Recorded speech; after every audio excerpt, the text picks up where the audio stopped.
ಅಭಿಷೇಕ ಈ ದೇಶದಲ್ಲಿ ನಿರಂತರವಾಗಿ ಸಾವಿರಾರು ವರ್ಷದಿಂದ ನಡ್ಕೊಂಡು ಬಂದಿದೆ. ಅದೇ ನಮಗೆ ಆಧಾರ. ಆಧ್ಯಾತ್ಮ ಅನ್ನುವಂಥದ್ದೇ ನಮಗೆ ಆಧಾರ, ಅದು ನಮ್ಮ ಜೀವನ. ಸೊ ಅಂತ ಇದನ್ನೇ ಅಪಮಾನ ಮಾಡೋದು, ಭಗ್ನ ಮಾಡೋದು, ಈ ರೀತಿ ಮಾಡ್ತಾ ಇರುವಂತ ಈಗಿಂದಲ್ಲ, ಈ ಮೊಹಮ್ಮದ್ ಜಾಫರ್ ಇವ್ರ ತಾತ ಮುತ್ತಾತ ಅನ್ನುವಂಥವ್ರು ಯಾರ್ಯಾರು ಇದ್ರಲ್ಲ, ಗಜನಿ, ಗೋರಿ, ಔರಂಗಜೇಬ್, ಅಕ್ಬರ್, ಟಿಪ್ಪು ಸುಲ್ತಾನ್ ವರೆಗೆ ಇದನ್ನೇ ಮಾಡ್ತಾ ಬಂದಿದ್ದಾರೆ. ಸೊ ಈ ರೀತಿಯ ಅತಿಯಾದಂತಹ ಪ್ರಕ್ರಿಯೆ ಹಿನ್ನೆಲೆಯಲ್ಲಿ ನಾನು ಹೇಳ್ತಾ ಇದ್ದೀನಿ, ಅವನಿಗೆ ಜೈಲಿಗೆ ಹಾಕಿದೆ, ಕೇಸ್ ಹಾಕಿದೆ, ನಾಳೆ ಜಾಮೀನ್ ಮೇಲೆ ಬಿಟ್ಟೆ, ತಪ್ಪು ಒಪ್ಪಿಕೊಂಡೆ, ಕ್ಷಮೆ ಬೇಡದೆ, ಇದೆಲ್ಲ ಮುಖಂಡ ಅಣ್ಣಪ್ಪ ಲಮಾನಿ ಮಾತನಾಡಿ, ಪ್ರತಿ ವರ್ಷ ಶಾಸಕರ ಹುಟ್ಟುಹಬ್ಬದ ಪ್ರಯುಕ್ತ ರಕ್ತದಾನ ಶಿಬಿರವನ್ನು ಆಯೋಜಿಸಲಾಗುತ್ತಿದೆ. ಇಂತಹ ಶಿಬಿರಗಳಿಂದ ರಕ್ತದಾನ ಕೊರತೆಯನ್ನು ನೀಗಿಸಲು ಸಹಕಾರಿಯಾಗುತ್ತದೆ. ಮುಂದಿನ ವರ್ಷ ಇನ್ನಷ್ಟು ದೊಡ್ಡ ಮಟ್ಟದಲ್ಲಿ ರಕ್ತದಾನ ಶಿಬಿರ ಆಯೋಜಿಸುವ ಯೋಜನೆ ಇದೆ ಎಂದರು. ಈ ರೀತಿ ಆಗಿದ್ರೆ ಏನ್ ಮಾಡ್ತಿದ್ರು ನೀವು?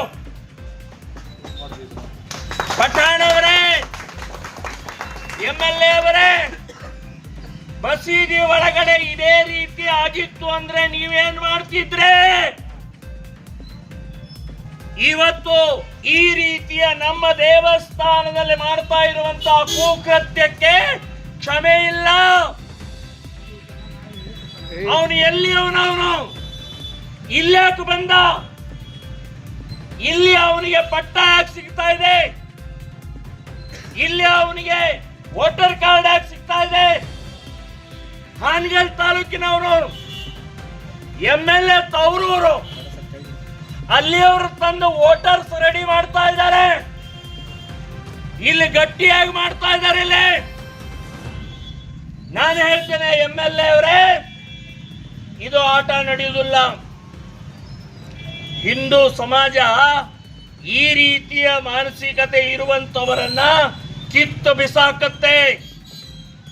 ಅದಕ್ಕೆ ಉದಾಹರಣೆ ಈ ಸಂದರ್ಭದಲ್ಲಿ ಅಬ್ಬಾಸ್ ಅಲಿ ಬಂಕಾಪುರ್, ಜಾಫರ್ ಅಹಮದ್, ಆನಂದ್ ಹರಿಜನ್, ಖಾದರ್ ಬಾಷಾ ಜಕ್ಕನಗಟ್ಟಿ ಸೇರಿದಂತೆ ಅನೇಕ ಮುಖಂಡರು ಹಾಗೂ ಕಾರ್ಯಕರ್ತರು, ಸಾರ್ವಜನಿಕರು ಭಾಗವಹಿಸಿದ್ದರು. ಪ್ರಭು ಶ್ರೀರಾಮಚಂದ್ರನ ದೇವಸ್ಥಾನ ಮುಕ್ತಿಗೊಳಿಸಿ ಇವತ್ತು ದೇವಸ್ಥಾನದಲ್ಲಿ ರಾಮ ಪ್ರತಿಷ್ಠಾಪನೆ ಆಗಿದ್ದೇ ಸಾಕ್ಷಿ ಅಂತನ್ನುವಂತದ್ದು ಹೇಳ್ತೀನಿ. ಇಂಥವು ಇನ್ನೂ ಬೇಕಾದಷ್ಟು ನೀವು ಮಾಡಿದರೆ, ಸೊ ನಾವು ಅದನ್ನು ಹೋರಾಟ ಮಾಡಿ, ನೀವು ಮಸೀದಿಗಳನ್ನು ಕಟ್ಕೊಂಡಿದ್ದಾರೆ, ನಮ್ಮ ದೇವಸ್ಥಾನವನ್ನ ಮಾಡೋದು, ಮಥುರಾ ಕೃಷ್ಣನ ದೇವಸ್ಥಾನ ಇರಬಹುದು, ಕಾಶಿ ವಿಶ್ವನಾಥನ ಈಶ್ವರ ಲಿಂಗನ ದೇವಸ್ಥಾನ ಇರಬಹುದು, ಅದನ್ನು ಕೂಡ ಬಿಡುವುದಿಲ್ಲ. ಅಷ್ಟೇ ಅಲ್ಲ, ಸಾವಿರಾರು ದೇವಸ್ಥಾನಗಳನ್ನು ಒಡೆದು ಮಸೀದಿ ಮಾಡಿದ್ದೀರಿ ನೀವು, ದಾಖಲೆ ಇದೆ. ನೋಡಿದ್ರೆ ಗೊತ್ತಾಗತ್ತೆ ಇದು ಗುಡಿ, ಇದು ದೇವಸ್ಥಾನ ಅಂತ ಅನ್ನೋದು ಗೊತ್ತಾಗತ್ತೆ. ಶ್ರೀರಂಗಪಟ್ಟಣದ ಹನುಮಂತನ ದೇವಸ್ಥಾನ ಇವತ್ತು ಮಸೀದಿ ಮಾಡಿದ್ದಾರೆ, ಸುತ್ತಲೂ ನೋಡಿದ್ರೆ ಗೊತ್ತಾಗತ್ತೆ. ಹೀಗ ಅನೇಕ ದೇವಸ್ಥಾನಗಳನ್ನ ಭಗ್ನ ಮಾಡಿದ್ರಿ, ನುಂಗಿದೇರಿ, ಈ ರೀತಿಯ ಅಪಮಾನವನ್ನ ಮಾಡಿದ್ರಿ. ಇನ್ನ ಸಹನೆ ಇಲ್ಲ, ಇನ್ನ ತಲೆ ತಗ್ಸೋಂಗೆ ನಿಂತ್ಕೊಳ್ಳಂಗಿಲ್ಲ, ಕೈ ಕಟ್ಕೊಂಡು ನಿಂತ್ಕೊಳ್ಳಂಗಿಲ್ಲ. ಆ ಭೋಸಡಿ ಮಗ ಮೊಹಮ್ಮದ್ ಜಾಫರ್ ಹರಾಮ್ಕೋರನ್ನ ಕಲ್ಲು ಶಿಕ್ಷೆ ಕೊಡಬೇಕು. ನಮ್ಮ ದೇವಸ್ಥಾನ, ನಮ್ಮ ಹನುಮಂತ,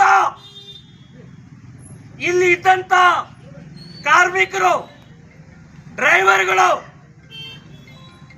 ತಮ್ಮ ಭಕ್ತಿಯಿಂದ, ಶಕ್ತಿಯಿಂದ ಎಲ್ಲರೂ ದುಡ್ಡು ಸಂಗ್ರಹ ಮಾಡಿ ಇಲ್ಲಿ ದೇವಸ್ಥಾನ ಕಟ್ಟಿದ್ರೆ ನಿಮಗೆ ಕೊಟ್ಟೆವ್ರೆ? ಮೊಹಮ್ಮದ್ ಜಾಫರ್ ಅನ್ನುವಂತ ಒಬ್ಬನೇ ವ್ಯಕ್ತಿ ಇಲ್ಲ, ಅವನ ಹಿಂದೆ ಇರುವಂತ ಇಸ್ಲಾಂ ಶಕ್ತಿ ಇದೆ, ಮುಲ್ಲಾ ಮೌಲ್ವಿಗಳಿದ್ದಾರೆ. ನಾನು ಹೇಳ್ತೇನೆ, ಈ ಕ್ಷೇತ್ರದ MLA ಕೂಡ ಇದ್ದಾರೆ. ಯಾಕೆ ಅಂದ್ರೆ ಅವನು ಹೇಳ್ದ, ಪಠಾಣರಿಗೆ ಹುಟ್ಟು ಹಬ್ಬದ ಕೊಡುಗೆ ಅಂತ ಹೇಳಿ ಇಲ್ಲಿ ಹುಚ್ಚು ಹೋಯ್ತಾನ ಅವನ ಮಗ. ಕೇಳಿಸ್ಕೊಂಡಿದ್ದಾರೆ, ದಾಖಲೆ ಇದೆ, ಸಾಕ್ಷಿಗಳಿದ್ದಾವೆ. ಅವನು ಬೈತಾನೆ, ಉರ್ದುದಲ್ಲಿ ಬೈತಾನೆ, ये हमारा अच्छा है, ये काफिर लोग नहीं है, अबे क्या उखाड़ सकते हैं, उखाड़. ಸೊಕ್ಕಿನಿಂದ ಮಾತಾಡ್ತಾನೆ. ನಾನು ಹೇಳೋದು, ಇದಕ್ಕೆ ಕ್ಷಮೆ ಇಲ್ಲ. ಸರ್ಕಾರ ಬಂಧನ ಮಾಡಿದ್ದೀವಿ, ಅವನಿಗೆ ಕೇಸ್ ಹಾಕಿದ್ದೀವಿ, ಜೈಲಿಗೆ ಕಳಿಸ್ತೀವಿ. ನಾಳೆ ಮುಸ್ಲಿಮರು ಪಠಾಣ ಸಹಿತ, ಇಲ್ಲಿ MLA ಸಹಿತ ಹೇಳ್ತೀನಿ, ಅವನನ್ನು ಬಿಡಿಸ್ಕೊಂಡ್ ಬರ್ತಾರೆ. ಮನಿ ಕೊಟ್ಟಾರ, ಮನಿ ಕೊಟ್ಟಾರ,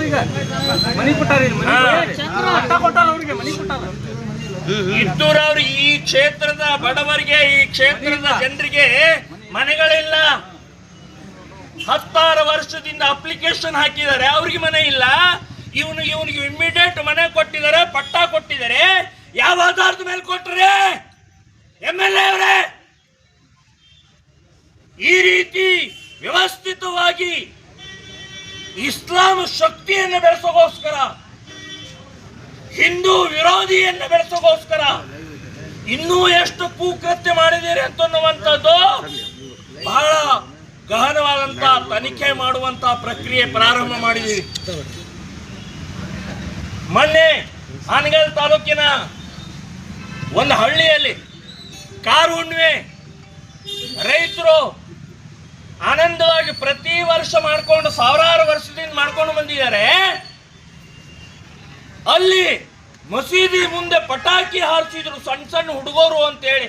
ಅವ್ರ ಮೇಲೆ ಕೊಡ್ಲಿ ಕುಡುಪಿ ಹಿಡ್ಕೊಂಡು ಹೊಡೆದ್ರಲ್ಲ. ಏನ್ ಪಾಕಿಸ್ತಾನ ಅಂತ ತಿಳ್ಕೊಂಡಿದ್ದೀರಿ? ತಾಲಿಬಾನ್ ಅಂತ ತಿಳ್ಕೊಂಡಿದ್ದೀರಿ? ಕಾನೂನು ಸಂವಿಧಾನ